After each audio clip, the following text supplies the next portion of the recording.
सबसे अहम बात आज हो रही है वो ये है कि जो सेक्रेटरी ब्लिंकन है वो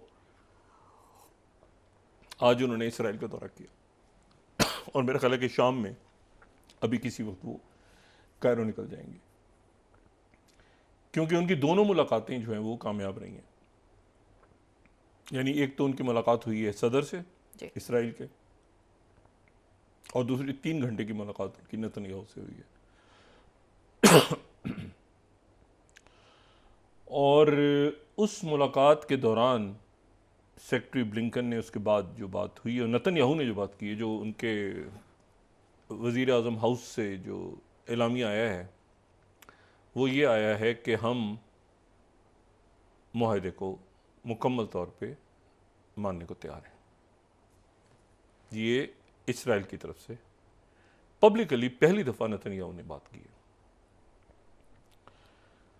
और नेतन्याहू ने कहा है कि हम इस मुआहदे को मानने को तैयार हैं। और उसमें जो हमास की तरफ से इससे पहले ये बयान आया था कि हम जो है इसको नहीं मान रहे, इस मुआहदे को, इसमें कोई शराइत बार बार जो है वो इसको आगे पीछे नेतन्याहू की तरफ से किया जाता है, कुछ हमास की तरफ से। और हमास का एक उसकी रीजनिंग थी, वो कहते ये जो बीच में गैप आया है प्रेसिडेंट बाइडेन के ये पीस एग्रीमेंट के बाद, तो उसमें तो एक तो ये कत्लेआम जारी रहा है गज़ा में, उधर मगरबी किनारे पे भी जारी रहा है, और साथ ही इस्माइल हनिया को, और साथ ही फिर जो है वो लेबनान के अंदर जो फॉल्स फ्लैग करके गोलान की पहाड़ियों पे और फिर वहाँ पे अटैक हुआ। तो वो कोई किसी पे एतबार करने को तैयार नहीं। तो हमास की तरफ से जो स्टेटमेंट थी वो ये थी कि जी, और फिर उनकी जो लीडरशिप थी कि इस वक्त फैसला सिर्फ 2 लोग कर सकते हैं कि ये एग्रीमेंट आगे बढ़ेगा या सीज फायर एग्रीमेंट। एक है नेतन्याहू और दूसरे याह्या सिन्वार, जो कहीं सुरंगों में, बहुत गहरी सुरंगों में कहीं जो है वो मौजूद है गज़ा के नीचे। और वो गज़ा के नीचे नहीं बल्कि सिर्फ वो आगे भी सुरंगें फैली हुई हैं, पूरा नेटवर्क। तो अब ये है कि, और याह्या सिन्वार से जाहिर है कि इससे पहले जब रब्ता उनसे हुआ था तो वो उसमें 2-4 दिन 5 दिन लगे थे जवाब आने में, क्योंकि वो सिक्योरिटी कंसर्न्स बहुत ज़्यादा हैं, ख़ासतौर पे इस्माइल हानिया के बाद। जी। तो पहली दफ़ा ये हुआ है कि नेतन्याहू ने कह दिया कि हमें मंजूर है। 2 मामलात पे अटका हुआ था। पहला तो ये मामला था कि पहला जो मरला होगा उसमें क्या जो फिलाडेल्फी कॉरिडोर है वहाँ से मुकम्मल तौर पे इसराइल अपनी, यानी जो गज़ा और यानी जो रफ़ा क्रॉस, जो रफ़ा का इलाका, जो यानी गज़ा और मिस्र के दरमियान, जो तो वहाँ से क्या फ़ौजें हटाते हैं, इसराइल अपनी फ़ौजें हटाता है या रखता है वहाँ पे। तो वो अभी गालिबन जो वो मान गए, लेकिन वो ये कह रहे हैं कि जी हम यहाँ पे जो है वो मतलब है कि एक टाइम लाइन नहीं, लेकिन हम फ़ौजें यहाँ से हटा देंगे। जो मिस्र है उनकी पोजीशन इजिप्ट की ये थी कि यहाँ से फौरी तौर पे फ़ौज साथ हटनी चाहिए। एक तो ये, दूसरा ये कि कैदियों की जो लिस्ट है कि हमास का कहना यह है कि पहला मरहला ख़त्म होने के दौरान ही इसराइल जो है अपनी बमबारी जो है वो जारी रखेगा। आज भी वहाँ पे काफ़ी इलाकों में बॉम्बिंग हुई है। और उसके साथ जो है वो दूसरा जो हमास का कंसर्न था वो ये कि जो कैदियों की लिस्ट है, फहरिस्त है, तो हमास ने तो एग्री कर गया था। हमास तो मुकम्मल तौर पे वो बाइडेन मंसूबे पे इन्होंने कंडीशन रख दी थी आगे, तो फिर हमास जो है वो भी पीछे हटा, फिर ये बीच में सारे गड़।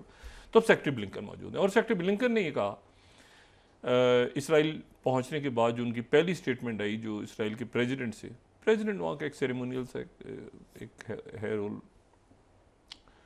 तो उसमें ये था कि जी ये आखिरी मौका है, लास्ट चांस फॉर पीस, ठीक है, और डी एस्केलेशन मस्ट है पूरे रीजन में भी, ग्लोबल, ये पूरा इसको, और ये लास्ट चांस है, और फिर सबके हाथ से निकल जाए। सेक्रेटरी ब्लिंकन जाहिर है जब आए हैं तो एक ग्राउंड पे उनकी टीम का एक होमवर्क कंप्लीट अमेरिका का होगा। ये अमेरिका का कुछ जगहों पे ये वो जगह है जहाँ पे पीस के मामले पे America, China, Russia, Europe, OIC, African union, south Africa को ना भूलें जो जेनोसाइड का मसला लेके गए थे, मतलब SCO G7 का इजलास हो रहा है तो भी वहाँ पे फटा पड़ा हुआ है कि जी ये गज़ा में कत्लेआम। तो एक जो हम बात करते हैं ना हमेशा मुस्लिम वर्ल्ड की, और इससे यहाँ पर आपको जो नॉन मुस्लिम्स हैं उनका रोल बहुत आगे नज़र आता है। यूरोप पूरा खड़ा है, आप देखें ना मुजाहरे उनकी यूनिवर्सिटीज़ के अंदर स्टूडेंट, ये पिछले कई महीनों से। तो बहरहाल नेतन्याहू आज मान गया, और नेतन्याहू के मानने से पहले एक काम एक और हुआ। 3 घंटे मीटिंग हुई है उनकी सेक्रेटरी ब्लिंकन से। उन्होंने कहा मुझे मंजूर है मुआहदा, मैं तैयार हूँ। अब सेक्रेटरी ब्लिंकन जा रहे हैं कायरो। उन्होंने कहा है कि बस कल अगले 24-48 घंटों में जो है वो मैं मोसाद के सरबराह को, शिन बेत के सरबराह को, इसराइल की फ़ौज के सरबराह, सारे लोग जो हाईएस्ट लेवल पे वो सारे कायरो पहुंच जाएंगे। कायरो के जो फॉरेन मिनिस्टर हैं वो सऊदी अरेबिया होकर गए हैं, और जो सऊदी अरेबिया ऑन बोर्ड है। और ये ज़हन में रखें कि सेक्रेटरी ब्लिंकन की बात भी हुई है सऊदी फॉरेन मिनिस्टर से। लेकिन एक जो है वो जैसे ही सेक्रेटरी ब्लिंकन आगे पीछे कहीं आ रहे थे तो तल अवीव के अंदर बम धमाका हो गया। तल अवीव में एक बम धमाका हुआ, और बम धमाका इस तरह से हुआ कि उसकी फुटेज जो नज़र आती है हमें, तो उसमें एक शख्स जा रहा है और उसके हाथ में एक बैग उसने अपने कंधे पे डाला हुआ है, और वो बैग जो है वो लेके जा रहा है, और उसके बाद एक धमाका होता है और वो शख्स जो है वो मतलब उसकी डेथ हो जाती है। पहले ये हुआ कि जी इसका कुछ समझ नहीं आ रहा। शिन बेत, ये तल अवीव, मैं आपसे बात कर रहा हूँ मेन तल अवीव, जहाँ जो दारुल हुकूमत है, जो कि ये नहीं मगरबी किनारा नहीं, गजा नहीं, तल अवीव। और सेक्रेटरी ब्लिंकन ये जहाँ सारी एम्बेसीज और सारा भी उनका मरकज़ है। तो ये जो है ये ब्लास्ट हुआ, और ब्लास्ट के बाद एक जाहिर है कि एक क्यास हो गया कि भाई ये कैसे है, क्या कोई धमाका खेज मवाद था, किस तरह से हुआ। तो ये 3-4-5 घंटे तक ये सारी बात चलती रही। लेकिन उसके बाद फिर ये हुआ कि जो इस्लामी जिहाद और हमास दोनों ने इसकी जिम्मेदारी कबूल कर ली। उनके दोनों के जो अस्करी विंग्स हैं, यानी मैं यहाँ पे कोट कर रहा हूँ अलमनार टीवी को।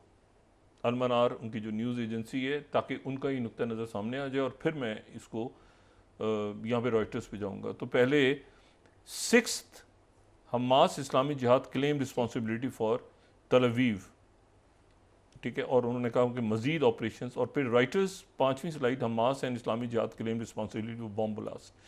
अच्छा, ये इसको इस तरह से लें कि जो इस्लामी जिहाद है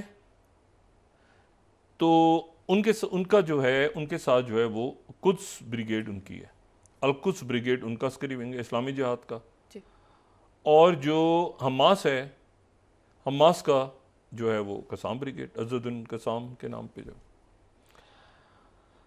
तो उन्होंने ना सिर्फ ये कि ये धमाकों की जिम्मेदारी कबूल कर ली, बल्कि उन्होंने ये कहा कि हम दोबारा जो है वो ये जो फ़दाईन हमले एक ज़माने में, एक तो देखें ये हम जो यहाँ पे पाकिस्तान में जब अल्फाज हम इस्तेमाल करते हैं ना, तो एक तो लफ्ज़ हमारे पास आया ना मुजाहिदीन का, वो आया ये अफ़गान जिहाद के दौरान, अफ़गान मुजाहिदीन, अफ़गान मुजाहिदीन, अफ़गान, ये लफ्ज़ इस्तेमाल हुआ।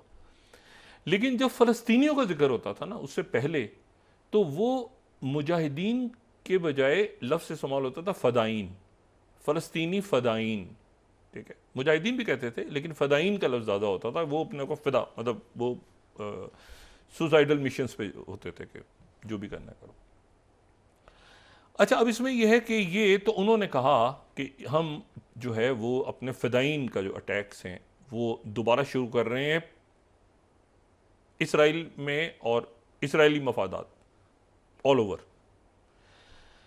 और ये अलमदाइन की तरफ से मैं उनको कोट करूं कि उन्होंने कहा कि तल अवीव ऑपरेशन अल-कसाम और अल-कुद्स ब्रिगेड ने, और ये एक बड़ा वाक़या। अच्छा, अब इसमें बहरहाल लेकिन इसी दौरान जो है वो इसके ऊपर बात जो है वो कम हुई। वो जो ख़ुद को हमलावरी था वो ख़ुद वो जो जा रहा है चलता हुआ, उसने अपने आप को उड़ाया है। उसने किसी और जगह पे जाके, वहाँ से मोटरसाइकिल जा रही थी, वो थोड़ा सा हिट हो, लेकिन उसने अपने आप को खुद उड़ा लिया। और वो कहाँ पर है? वो तल अवीव में है। और उन्होंने फिर इसका पूरा जारी किया है कि ये हमारा जो है ये फ़लस्तीनी, और इसने अपनी जान दी है, ये खुद को हमलावर, और ये कहीं जा भी सकता था। ये किसी बस में जा सकता था, किसी होटल में जा सकता था, किसी इमारत में दाखिल हो सकता था। ये आपकी सिक्योरिटी है। यानी किसकी सिक्योरिटी है? शिन बेत की, मोसाद की, इन हालात में। तो ये ब्लास्ट हुआ, लेकिन सेक्रेटरी ब्लिंकन ने इसको, मतलब इसके ऊपर ज़्यादा बात नहीं हुई। लेकिन ये तल अवीव का ब्लास्ट बड़ा बहुत इस वक्त एक उनका ये कहना और ये मौजूदगी शो कर देना, पहले सुरंगें दिखाना, ये दिखाना कि प्रेशर मुकम्मल तौर पे। बहरहाल ये है कि सेक्रेटरी ब्लिंकन का ये दौरा, इसराइल का दौरा अच्छा गया, और पहली दफ़ा पब्लिकली नेतन्याहू ने कहा कि हमें मंजूर है, मतलब हम मुकम्मल तौर पे इसराइल जो प्रेसिडेंट बाइडेन का जो 31 मई का जो पीस एग्रीमेंट है उसके ऊपर हम, मतलब हम उस पर एग्री करते हैं। अब सेक्रेटरी ब्लिंकन गए हैं कायरो, और कायरो में यानी काहिरा, वहाँ पर ये मुज़ाकरात होंगे, ये टीमें पहुँच जाएंगी, और फिर वो आएंगे कतर गालिबन, और फ्लेक्सिबल है वो, आगे पीछे कहीं हो सकता है, कहीं और किसी सऊदी अरबिया आ जाएं, कहीं और आगे पीछे, लेकिन सेक्रेटरी ब्लिंकन खुद, और उन्होंने बिल्कुल आज जो सुबह उनकी जो वर्ड्स थे, उनका कहना था कि कोई पार्टी, कोई, अब वो इसको डीरेल नहीं कर सकती। मतलब पीस एग्रीमेंट और टॉक्स के ऊपर जाना पड़ेगा। वो फुल अथॉरिटी के साथ सेक्रेटरी ब्लिंकन ने बात की है साहिल, कि जो इसको डीरेल करेगा वो अब उसको इजाजत नहीं दी जाएगी। अच्छा, वो आ रहे हैं कंप्लीट बैकिंग के साथ, पूरी दुनिया की बैकिंग है ना कि इसको, इस कत्लेआम को बंद कराओ, पूरी दुनिया। तो यहां पर नेतन्याहू के पास आगे पीछे दाएं बाएं ये वो, पब्लिकली फिर नेतन्याहू ने इसको आके, ये वहां पर बात हुई उनके मीडिया की तरफ से भी और हर तरफ से, कि ये जो है ये इसको वो एक्सेप्ट करते हैं, ठीक है। और साथ ही उन्होंने कहा कि हम अपने हाई लेवल के निगोशिएटर्स को भी भेज रहे हैं दोबारा काहिरा, और उम्मीद है कि अब ये जो स्टेटमेंट, ये पहली दफ़ा पब्लिक में स्टेटमेंट इस तरह आई है, तो ये उम्मीद है कि ये जो है ये अगले 1 या 2 दिन में ये जंग बंदी हो जाएगी। हम दुआ भी करते हैं और ज़ाहिर ख्वाहिश भी है कि ये कत्लेआम रुके, और उसके नतीजे में जो है ये पीस कायम हो। पूरी दुनिया ने बहुत रोल प्ले किया इसमें, पीस में। अमेरिका से लेके, चाइना से लेके, रशिया, OIC, अरब लीग, ये फिर हमें फ़ाल होते नज़र आए प्लेटफॉर्म्स। ये देखें जो इनकी रेजोल्यूशंस हैं ना, और इनका ये ना समझें कि ये ऐसे ही नहीं, इस दफ़ा पहली दफ़ा वो किसी प्रोसेस का हिस्सा बने, सब के सब। और उसमें EU भी है, उसमें जर्मनी, कभी इटली, कभी फ्रांस, सब, इंग्लैंड, सब ने अपना रोल, अफ्रीका, ठीक है, सब ने अपना रोल प्ले किया। यहाँ से मलाइशिया की तरफ से कभी खबर आ रही है, कभी कोई, मतलब पूरी दुनिया एक तरफ।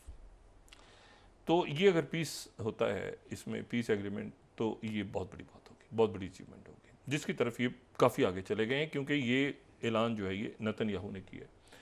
और ये जो है ये 26 स्लाइड अगर हम यहाँ दिखा दें उनके न्यूज़पेपर्स की, तो ये सारे न्यूज़पेपर्स में है, लेकिन ये कि US hostage deal in a positive talks with Blinken.